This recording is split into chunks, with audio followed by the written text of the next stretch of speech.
वो और अभिनव बचपन से बहुत अच्छे दोस्त थे। नंदिता को अभिनव के साथ रहना, उसके साथ खेलना बहुत अच्छा लगता था। वो बचपन से काफी स्ट्रिक्ट थी। कोई भी उससे ना तो मजाक कर सकता था और ना ही कुछ उल्टा सीधा कह सकता था। सिर्फ अभिनव के पास ही वो अधिकार था कि वो अलैना से मजाक कर सके। जब अलैना ने अभिनव को फिर से देखा तो उसके चेहरे की मुस्कान और बड़ी हो गई थी। अलैना उसके पास आई और उसे अपना कार्ड थमाते हुए बोली, अगर हिम्मत हो तो मुझे फोन करके दिखाना, और हंसते हुए वहां से निकल गई। इसी तरह अभिनव ने अपनी कोर टीम के आखिरी मेंबर का दिल भी जीत लिया था। जब अलैना हॉल से निकली तो संग्राम फिर से अभिनव के पास आया और बोला, ये रहा आपका हार, इसका पेमेंट हो गया है। यह सुनते ही अभिनव ने नंदिता का बिजनेस कार्ड अपनी जेब में डाला और उसके बाद हार की तरफ देखने लगा। हार को देखते ही उसके चेहरे पर मुस्कान आ गई थी। इतने में संग्राम ने अभिनव से पूछा, आप इस हार का क्या करने वाले हो? अभिनव ने इस सवाल के जवाब में बस संग्राम को देखा और मुस्कुराते हुए बोला, चलो। अभिनव संग्राम के साथ उस हॉल से बाहर निकलने लगा था। उसका हाथ अभी भी अपनी जेब में उस बिजनेस कार्ड पर था जो नंदिता ने उसे दिया था। वो अलैना यानी नंदिता को जरूर फोन करने वाला था। जैसे ही वो बाहर आया तो सबसे पहले उसकी नजर सामने बने एक रेस्टोरेंट की पार्किंग में खड़ी एक गाड़ी पर गई। वो गाड़ी हूबहू अनन्या की गाड़ी जैसे लग रही थी। अभिनव के पैर जब उस गाड़ी को देखकर रुक गए तो संग्राम ने उसे देखा और बोला, क्या हुआ, सब ठीक है? अभिनव आगे बढ़ने का नाम ही नहीं ले रहा था। उसकी नजर अभी भी उस गाड़ी पर टिकी हुई थी। तभी अभिनव ने देखा कि अनन्या और चाहत उस रेस्टोरेंट से बाहर आ रहे थे। अभिनव ने संग्राम को देखा और बोला, तुम्हें मेरे बिना ही जाना पड़ेगा।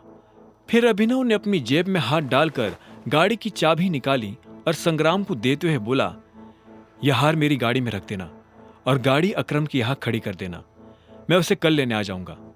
अभिनव ने संग्राम को इतने अच्छे से समझा दिया था कि अब संग्राम के पास बदले में पूछने के लिए कोई सवाल नहीं रह गया था। अभिनव ने भी अनन्या की तरफ बढ़ना शुरू कर दिया था। जैसे ही चाहत ने अभिनव को अपनी तरफ आते हुए देखा तो वो खुशी से चहकते हुए बोली, अभिनव! ये नाम सुनते ही अनन्या की त्योरिया चढ़ गई और अगले ही पल वो हताश भी हो गई। उसने देखा कि अभिनव सामने से चला आ रहा था। जैसे ही वो अनन्या के पास आया तो उसने पूछा, तुम यहाँ क्या कर रहे हो? अभिनव ने जवाब देने से पहले ही एक सेकंड के लिए अनन्या को देखा। उसने बहुत सुंदर ड्रेस पहनी हुई थी। अब अभिनव ने अनन्या के सवाल पर आते हुए कहा, मैं यहाँ कुछ खाने आया था और जब मुझे तुम दिखी तो मैंने सोचा चलो अब मैं फ्री में घर भी पहुंच जाऊंगा। मेरी कार में बैठने के बारे में सोचना भी मत, अनन्या ने कहा और वो अपनी गाड़ी की तरफ बढ़ने लगी। चाहत और अभिनव भी उसके पीछे जा रहे थे। अनन्या ने जैसे अपनी गाड़ी का दरवाजा खोला तो इतने में चाहत ने उसे रोकते हुए कहा, क्या कर रही हो यार, वो तेरा पति है। नहीं, वो मेरा पति नहीं है, अनन्या ने चिढ़ते हुए कहा। फिर वो गाड़ी में बैठी और दरवाजा बंद कर लिया। आखिर में उसने चाहत को देखा और बोली, तू मेरी गाड़ी में बैठ रही है या नहीं? नहीं, मैं तेरी गाड़ी में नहीं बैठने वाली हूं। अगर तुम इसे अपने साथ नहीं लेकर जाओगी तो मैं इसे अपने साथ लेकर जाऊंगी, समझी? चाहत के मुंह से यह जवाब सुनते ही अनन्या ने झटके से पलटकर उसे देखा और बोली, नहीं, तुझे क्यों इसकी इतनी चिंता हो रही है? ये कोई बच्चा नहीं है, कैब लेकर घर आ जाएगा। लेकिन वो कैब नहीं लेना चाहता है। मैं फिर कह रही हूं, अगर तू इसे लेकर नहीं गई तो मैं इसे लेकर चली जाऊंगी अपने घर, चाहत ने कहा और वही जमकर खड़ी हो गई। तुम अंदर आ सकते हो। यह सुनते ही अभिनव के चेहरे पर मुस्कान आ गई। वो तुरंत गाड़ी में बैठ गया और बोला, thank you so much Ananya, तुमने तो मेरी जान ही बचा ली। मेरे पास लास्ट 500 रुपए बचे थे और मैं उन्हें खर्च नहीं करना चाहता था। अभिनव की ये बात सुनकर अनन्या को और गुस्सा आ गया। अभिनव को अनन्या की दोस्त के सामने ये कहते हुए भी शर्म नहीं आ रही थी कि उसकी जेब में आखिरी 500 रुपए रह गए थे। चाहत ये सुनकर हंसी और बोली, देखा, मैंने कहा था ना कि बंदा डाउन टू अर्थ और ऑनेस्ट है, जो सच है वो सीधा कह देता है। हाँ, लेकिन मुझे इसकी ऐसी टुच्ची बातें सुनने में कोई इंटरेस्ट नहीं है, अनन्या ने कहा। ये सुनकर चाहत और जोर से हंसने लगी। तभी उसकी नजर फिर से अभिनव के सूट पर पड़ी और उसने कहा, ये तो एक ही ब्रांड का है ना? इतना सुनते ही अनन्या ने भी गौर से अभिनव के सूट को देखा और बोली, एके? तुमने एके का सूट पहना हुआ है? मुझे तो लग रहा था कि ये मेरा दिया हुआ सूट है। तुम इतना महंगा सूट कहां से ले आए? वो अकरम सर ने मुझे कुछ एडवांस पेमेंट दिया था ना, तो मैंने सोचा कि उससे मैं अपने लिए एक सूट तो खरीद ही लूं। ऐसी कौन सी कंपनी है जो एडवांस पेमेंट देती है? अनन्या ने पूछा। अभिनव मुस्कुराया और बोला, वो क्या है ना, सर को मेरा काम पसंद आया, तो मैंने ऐसे ही उनको बोल दिया कि सर कुछ एडवांस मिल सकता है। तो वो मान गए और उन्होंने मुझे कुछ पैसे दे दिए। फिर मैंने सूट खरीद लिया ताकि तुम्हारे साथ कहीं आऊं जाऊं तो तुम्हारी तरह अच्छा दिख सकूं। चाहत उसकी बात बहुत ध्यान से सुन रही थी। उसने अनन्या को छेड़ने के लिए कहा, वैसे तुम्हें सूट पहनने की कोई जरूरत नहीं अभिनव, तुम बिना सूट के भी हैंडसम लगते हो। चाहत अनन्या की बाकी दोस्तों की तरह नहीं थी। वह बहुत देख समझकर अपने लिए कुछ पसंद करती थी। वह बहुत चूजी थी। तो फिर उसने अभिनव को कैसे हैंडसम कह दिया? यह सवाल अनन्या के दिमाग में घूमता जा रहा था। सामने देख! जब अनन्या इन्हीं सवालों में उलझी हुई थी, ठीक तभी चाहत जोर से चिल्लाई और अचानक से अनन्या का ध्यान सड़क पर आ गया। उसने देखा कि वो गाड़ी चलाते हुए रॉन्ग लेन में आ गई थी और उसके ठीक सामने एक गाड़ी तेज रफ्तार से आ रही थी। यह देख अभिनव और चाहत के होश उड़ गए थे। अनन्या ने जोर से ब्रेक लगाया और अपनी गाड़ी को जैसे तैसे सामने आ रही गाड़ी से टकराने से बचा लिया। उधर सामने वाली गाड़ी भी कुछ दूरी पर रुकी और उसमें से कुछ आदमी नीचे उतरकर अनन्या की गाड़ी के सामने आकर खड़े हो गए। अनन्या ने शीशा नीचे किया और गुस्से में बोली, क्या है? क्यों मेरा रास्ता रोककर खड़े हो?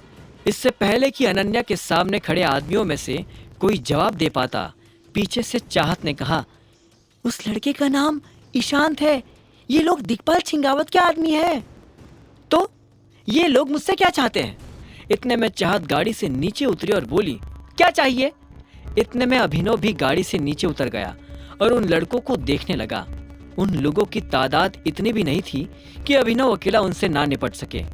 जब उनमें से किसी ने जवाब नहीं दिया तो चाहत ने फिर से कहा, कोई कुछ बोलेगा? इतने में उनमें से एक आदमी आगे आया और बोला, प्रिंस मर चुका है और मैं यहाँ उसकी मौत का बदला लेने आया हूँ। क्या? ये क्या कह रहा हो ईशान? प्रिंस मर गया? एनीवेज, उसकी मौत में हमारा कोई हाथ नहीं है, चाहत ने कहा। उसके जवाब में ईशान बोला, उसकी मौत का बदला पूरे गुड़गांव से लिया जाएगा और वैसे भी जिसने उसे मारा है वो यही हमारे सामने है। ईशान की बात सुनते ही उसके कुछ आदमी अनन्या की तरफ बढ़ने लगे थे, लेकिन इससे पहले कि वो अनन्या के पास आ पाते, अगर तुम में से एक भी आदमी आगे आया तो वापस पीछे जाने लायक नहीं बचेगा। अभिनव की बात सुनकर ईशान को और जोर से हंसी आ गई। उसने कहा,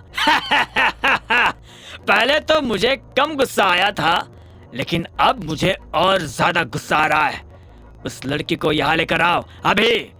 ईशान के आदमी फिर से अनन्या की तरफ बढ़ने लगे थे। अनन्या को घबराहट हो रही थी। उसे लग नहीं रहा था कि अभिनव इन लड़कों से उसे बचा पाएगा, लेकिन जैसे एक आदमी ने अनन्या का हाथ पकड़ने के लिए अपना हाथ बढ़ाया तो इतने में अभिनव ने उसका हाथ जकड़ा और जोर से दबा दिया। उस आदमी को भयंकर दर्द हो रहा था और वो बुरी तरह से चिल्ला उठा। अभिनव उसे चिल्लाते हुए देख मुस्कुराया और उसके दाईं तरफ से आ रहे एक आदमी के पेट में लात मार दी। बचे हुए कुछ आदमी भी अभिनव पर हमला करने के लिए आगे आ ही रहे थे कि इतने में कहीं दूर से पुलिस के सायरन बजने की आवाज आनी शुरू हो गई। जैसे ही ईशांत ने यह आवाज सुनी तो वो चिल्लाया, पुलिस आ गई, भागो! उसकी बात सुनते ही एक के बाद एक गिरते पड़ते सभी लोग ईशान की गाड़ी में बैठे और उनकी गाड़ी तेजी से बाहर रवाना हो गई।